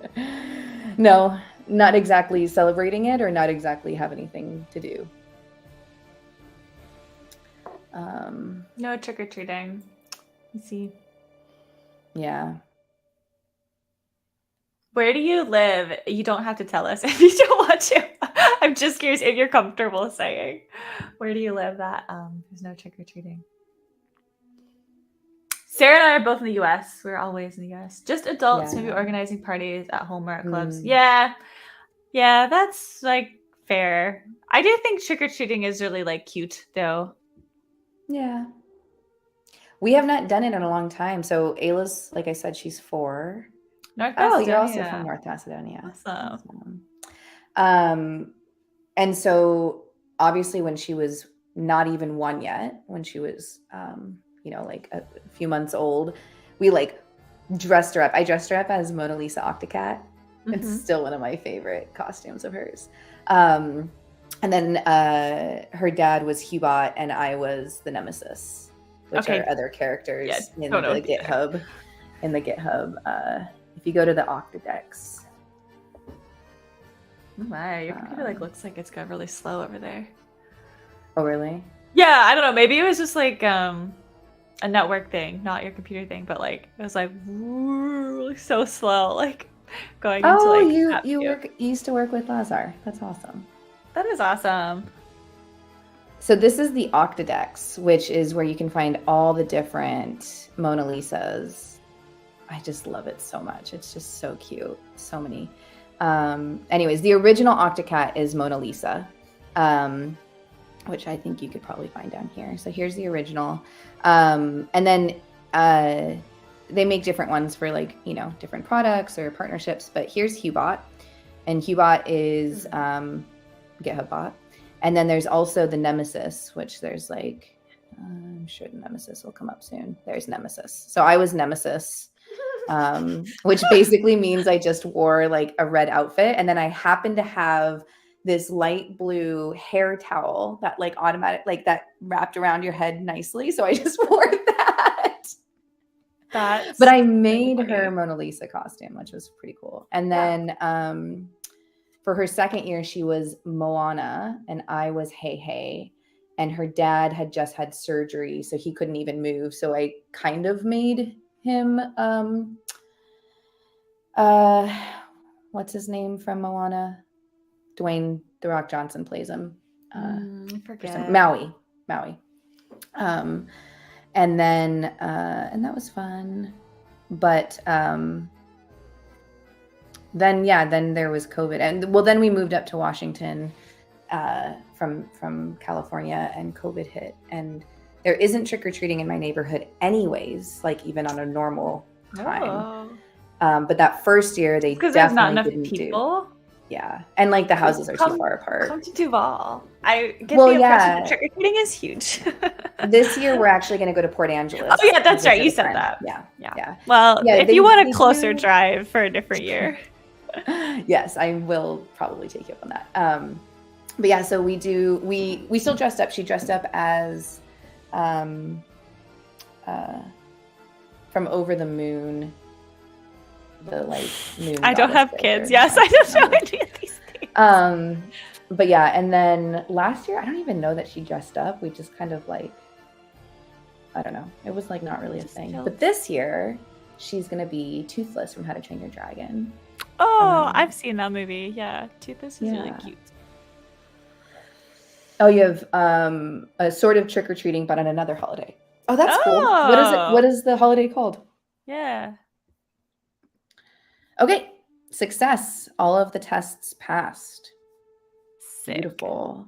Okay, so if you run into trouble writing tests and need to debug one of them, you can use the VS Code's debugger. So let's install the task shell input extension, place breakpoints or debugger statements in the tests or the underlying code, wherever you'd like just to pause. Open the file containing the test in question and make sure the tab is active so you can see the file contents. Switch to the debugger in the sidebar. Click the green play button. Cool. Let's just try this. Yeah, let's just open up VS I'm gonna Code move this and up. see what we can accomplish. So first I need the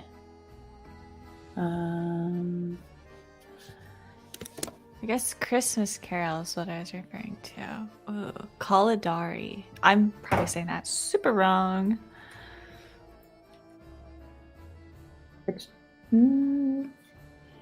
Kalidari are Slavic traditional performers of a ceremony called Koliduvain, a type of Christmas caroling.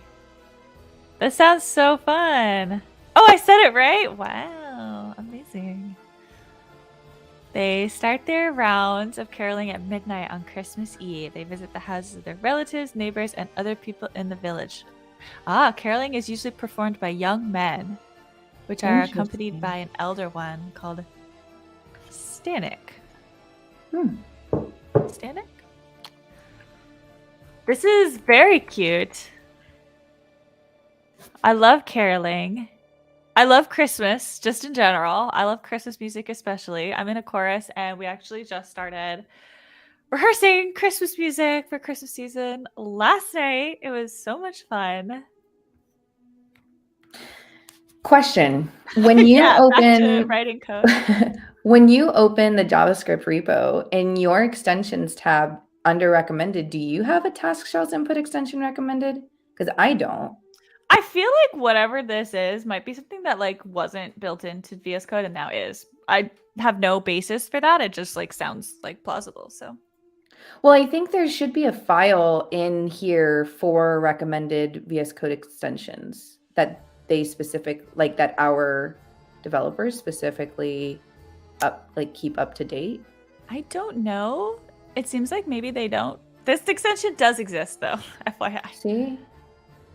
Oh, yeah. Here. I mean, yeah. So that should pop up, but it's not. But it is this one. So this was my question because it's the Augusto Diaz is the developer. Yeah, and so when I was searching for task shell input, I wasn't sure if this was the one. Oh, it's already installed. That's why. Yeah, there you go. That would be why. Okay. I didn't notice that, so that was my thing. Okay, so let me find a test to put a break. Yeah, where are the tests? I don't know like anything about this repo. Good question. I'm assuming they're going to be in a specific like thingamajig.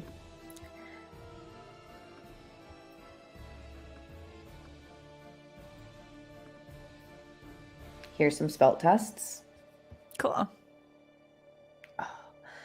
So let's just put a breakpoint. Initialize Svelte SDK. Sure. Let's put a breakpoint on the DSN definition. Why not? Make sure the tab is active. Oh, bye, Cal. Yeah, thanks for coming and joining. See you next time. Switch to debugger.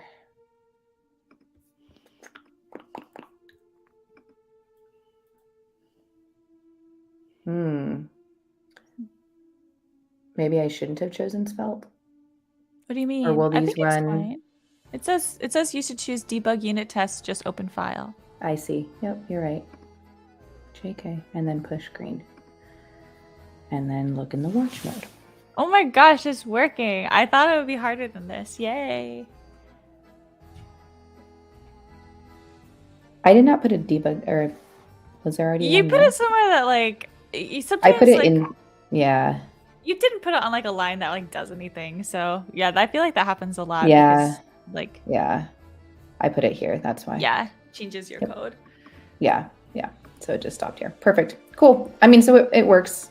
Yeah, okay. I expected that to be like hard because I often struggle with like getting debugging set up correctly. But this was so nice. Like they have it configured really well. Like they're like I mean, obviously they like have this set up to like work really well with VS Code, and it does. It does. I would agree with that. Cool. Okay. I mean, we only have like 20 minutes left. I kind of want to see if maybe I could just make sure, let's say the Python one, since I know you already did that. Yeah. I feel like I might have, but I'm going to jump into our, where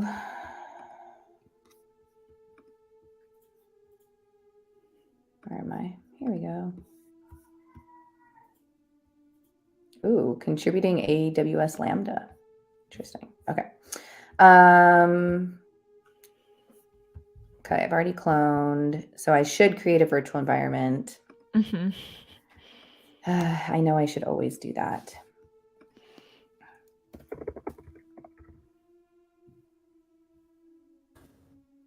I want to call it .env? I guess so.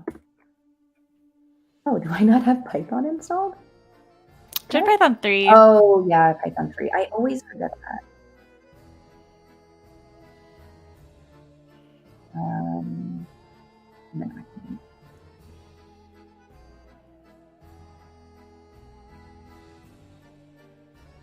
Over there. So install Sentry Python in editable mode. Cool. Install coding style pre-commit hooks. This will make sure that your commits will have the correct coding style. Cool. I can do that.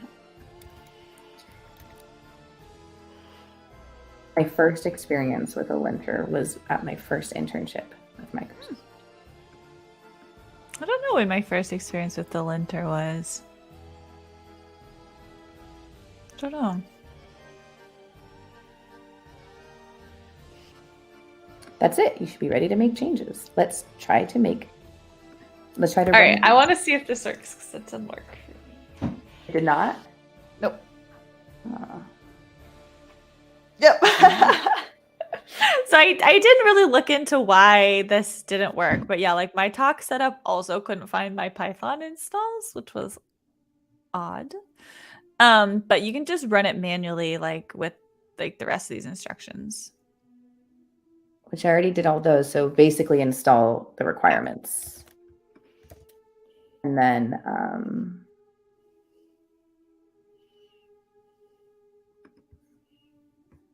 just PyTest. Oh, the camera just yoinked. That's weird though. Is our make file like not working then? I don't know. It definitely like is something that someone should look into. All right, I might just not have a freaking camera right now. You know. You didn't want to look at me anyway. Okay, let me run PyTest. What was it?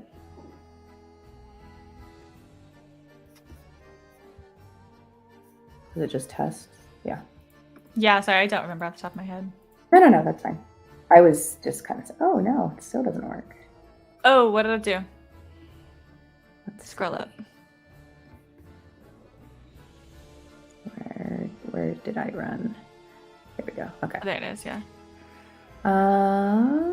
Oh, I think that's normal. It's like normal-ish. Yeah. It's just you have to like install certain. It doesn't install everything for whatever reason. Like you have to go in and actually install some of the stuff. Yeah, tests of integrations. There's tests of integrations. This is on the contributing page. Tests of integrations need additional dependencies. The switch -rs will show you why tests were skipped and what dependencies you need to install for the tests to run.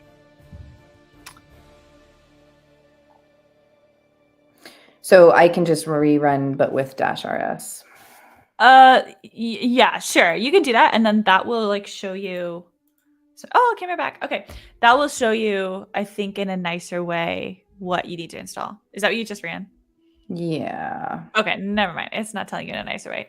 You should pip install pytest _asyncio. Yeah. But I'm kind of curious, like, there's like a bunch of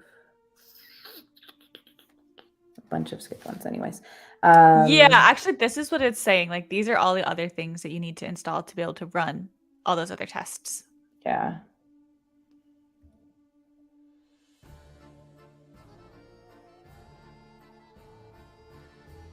But it is working on the ones that, at least I'm not getting an error anymore. Yeah. Cool.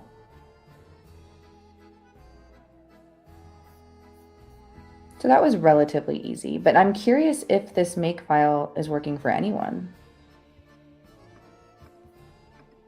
That's, yeah, just the project.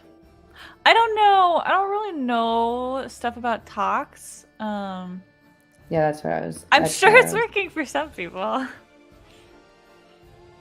Because this is the way, like, this is like a test orchestrator thing that makes it so you can run the tests on different versions of Python. Yeah. Like, automatically without, like, you having to manually do it. Like, right now, I think you just ran them on, like, whatever version of Python you have.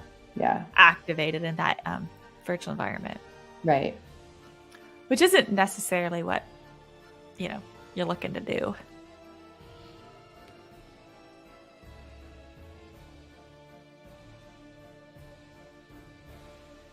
There are too many skip tests, in my opinion. There's just a lot of tests. So I guess I'm wondering, like, why we would have to install each of these individually, and they're not part of. I guess because the make file is not working for me. Yeah, probably. So that makes sense. Yep. But then, yeah. Oh, talks.ini. That's the file to look at. But I don't know anything about talks, so I look at this and I'm like, okay, still have no idea why it's not working. Yeah. I'm just like, shouldn't the test requirements include all of the ones that we want? I don't know. Maybe not. I guess then that would just be replicating what the talks file is supposed to be doing. So, okay. Well, I'm not necessarily interested in trying to get that one working. Yeah, it's like really easy left. Anyway. Like you would literally just pip install whatever you want. I know. Yeah, I know. So yeah, it's not a big deal. That's why I'm not gonna. Yeah. I kind of want to do one more. Yeah, let's do it. Let's do it. I'm feeling good. Okay. Already cloned. Add tests for your changes. Run tests. Submit a pull request.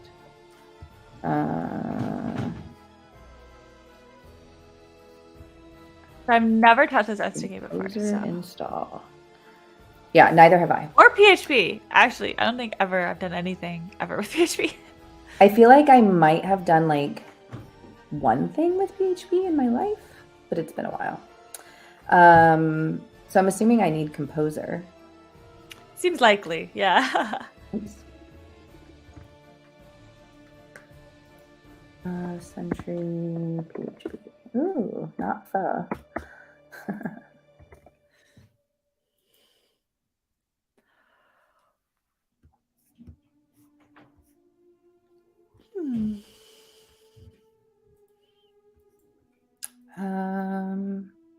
Composer. So what is Composer? Dependency manager for PHP. Okay. Yeah. Super. Yeah.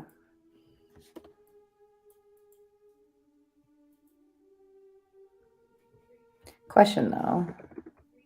I don't think I've got answer PHP installed. Oh yeah, no, exactly. This was gonna be a lot harder, I suspect. We have 12 minutes. Well, hopefully not a lot harder. Hopefully it's like very straightforward. But yeah, like I'm more out of my depth, I will say. Let's try it. We don't know what we're doing. Install homebrew. So we could just brew install PHP. Oh, really? Oh, wait, I'm still in my Python environment. Fuck. Just exit. I think you can just type exit. After I install PHP to it. Well, that won't do anything. Like brew installing something. Yeah, it doesn't. That wouldn't matter at all because you're not doing anything with Python. I know. It's just gotta wait.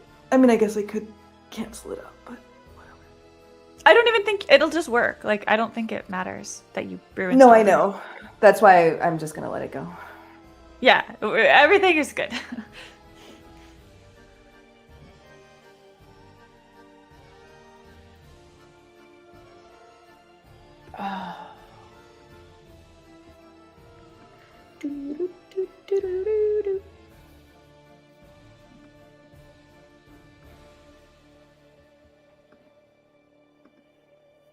Oh man, it's like lunchtime. I'm hungry now. I'm gonna go I eat know. some food I just after this. realized I'm also. I didn't even eat hungry. breakfast. I'm like a intermittent breakfast eater.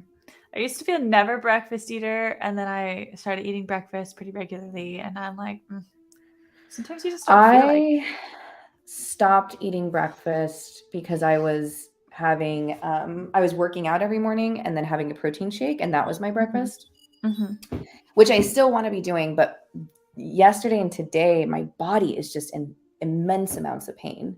And so, and I think it's because the weather and Yeah. things. So I took a short break. Also, if you're into astrology, they recommend, because we're entering into an eclipse in Scorpio, that you should be kind to your body. I think you should be. I'm not kind like to your body wildly into always. it, but I just see things on Twitter and I'm like, I'm gonna believe this. I need someone else to tell me it's okay. So anyways, I took a break and yesterday I was smart and I made myself an egg because I wasn't gonna have my protein shake, but today I just grabbed a coffee. Yeah, honestly, when I eat breakfast, it's like cereal. It's like Lucky Charms. So I can't do that. I get an immediate headache because it's too much sugar. I love Lucky Charms, like, and I'll eat it for dinner, but like first thing in the morning, I have to have something protein rich, whether it's like a protein shake or an egg or something like that. Cool. Oh my gosh. Okay, finally. Does this not go just back to your, I feel like normally I. Yeah, what did you just do? What is he even doing? I don't know. Saving session. I don't use Python's env directly, so I guess I'm just not familiar with whatever that was. Okay.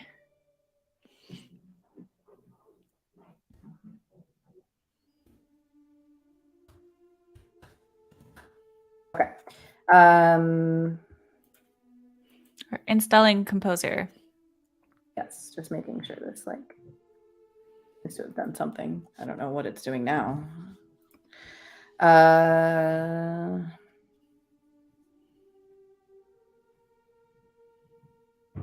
assuming these are individual commands. Yes. So first we're gonna get the installer and basically run setup, it looks like. Okay. And then PHP.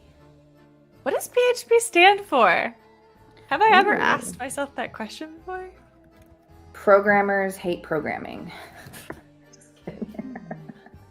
Okay, it has correctly installed. Now it is running setup. What does it stand for? Beautiful. Oh, it originally stood for personal homepage, but now. Oh, how cute! That is cute, yeah, isn't it? But now apparently they've changed it. Which, how do you change what something stands for? I don't know about that. But now it stands for the recursive initialism, PHP hypertext preprocessor. Wait. Have you heard of recursive hypertext? Yeah. Yeah. Sorry, you said a lot of words all at once, and so my brain was like parsing them still. Yeah. Like, wait, where is the comma and the semicolon? Okay, got it. Okay, so it's PHP. What were the other two? Hypertext preprocessor. Okay, sure. Yeah, why not? Okay, so I'll try running Composer install now. Cool. Okay, this one you probably have to restart your shell for. The terminal. Yeah. If you want a fun fact, you can just type source and then like wherever your like shell config file is. So like probably a dot, probably like squiggly For slash what? dot squiggly tilde. But why? Like, sorry, Well, I was what? just trying to teach you a fun fact, Oh, like how you you could mean restart instead your of shell. restarting? Yeah, instead of like closing your Got it, terminal got and it, starting the got it, got terminal again. It Got it, doesn't got it, matter. got it. You call it tilde? It is called a Call it- tilde, yeah. I called it Really? squiggly 2 times first before I got to the real No, no, name no. of it. I mean, but I call it tilde. Oh, yeah. I don't know about that. Cool. This is still not. Oh, it doesn't work. I'm like thinking about tildes. Did I not?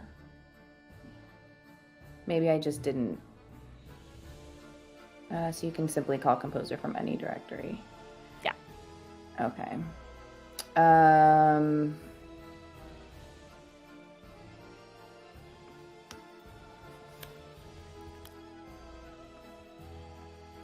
We just.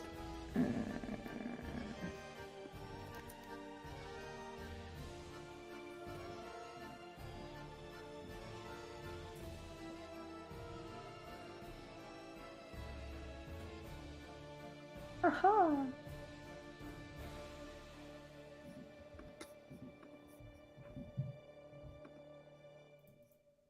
Beautiful.